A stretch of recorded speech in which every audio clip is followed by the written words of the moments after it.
Ao dia 20 de março, o Dia Mundial de Saúde Oral, nós temos par de anos que nós celebramos.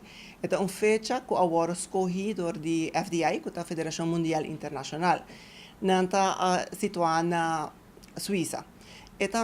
Não estou conhecendo que banda, mas toch tem países como Chile, Costa Rica, tem hasta Barbados, então mundialmente tem várias associações países que estão membros de FDI.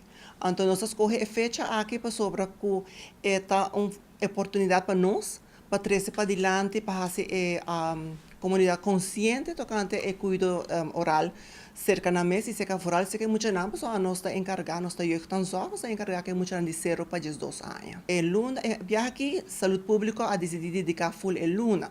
Então, o que nós fazemos está nós somos um departamento muito chiquito, afdeling, então o que nós fazemos tem diferente informação que nós sabe riba meios de comunicação, nós sabe também riba Facebook, nós trabalhamos poster, nós trabalhamos pacotes para diferentes instâncias.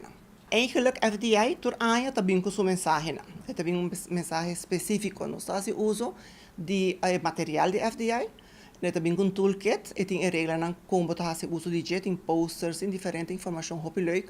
Não temos sugerência, mas nós mantemos as regras.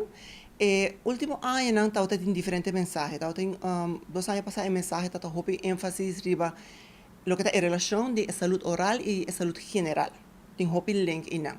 Ano passado tem muito riba lo que está peso quão difícil está para país é peso de lo que está custa ora que a população tem muito problema com de na boca. Eta custa tanto financeiramente, mas está custa também para a pessoa e também para a comunidade, pessoa que não pode trabalhar e muito que não pode escola. E aí aqui mensagem está cumprir com a saúde oral.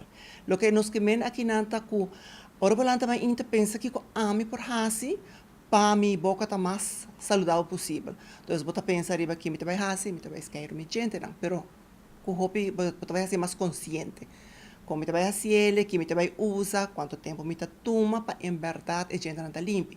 Que como a mim por hasi me vai de gente não limpa, visitar meu dentista, toda essa gente quando come mesmo por hasi, não come hobby com duche. Não usa demasiado álcool, se não só de gente grande, para sobre esta seca e boca, tabaco também. Pipa, toda essa inanta quando está seca e boca e pode dar um problema com a carne gente. Então, é aí que também vamos a mensagem está tomar responsabilidade de uma maneira muito positiva, de uma maneira que a minha você se sentir mais empowered, você pensa essa que me passa e depois você se sentir mais bom que boa assim ele. Essa aqui tá é a Rubiano, o website